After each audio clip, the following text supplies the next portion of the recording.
नमस्कार, मी पंजाब डक. आज मी आहे माझ्या शेतामध्ये आणि या ठिकाणी महाराष्ट्रातल्या शेतकऱ्याला अंदाज देणार आहे.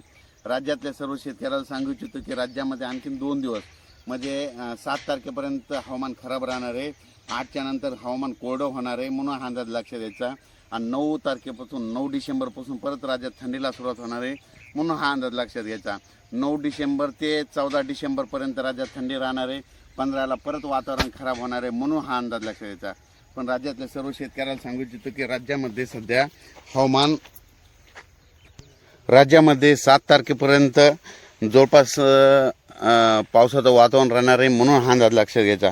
पण राज्यात सांगायचं झालं तर जवळपास 9 तारखेपासून राज्यात थंडीला सुरुवात होणार आहे, म्हणून हा अंदाज लक्षात घ्यायचा. त्याच्यानंतर 15-16च्या दरम्यान राज्यामध्ये परत एकदा ढगाळ वातावरण राहणार आहे, म्हणून ही एक अंदाज लक्षात घ्यायचा. त्याच्यानंतर बीड, लातूर, धाराशिव, सोलापूर जिल्हा, त्याच्यानंतर नांदेड जिल्हा, परभणी जिल्ह्यात ह्या भागामध्ये थोडं प्रमाण जास्त राहणार आहे.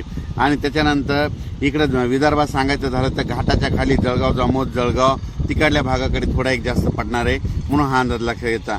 त्याच्यानंतर बुरहानपूर, त्याच्यानंतर निपाळ, मालेगाव, मनमाड त्या भागामध्ये एक असणार आहे. शिर्डी भागात देखील थोडा पडणार आहे, म्हणून हा अंदाज लक्षात येतो.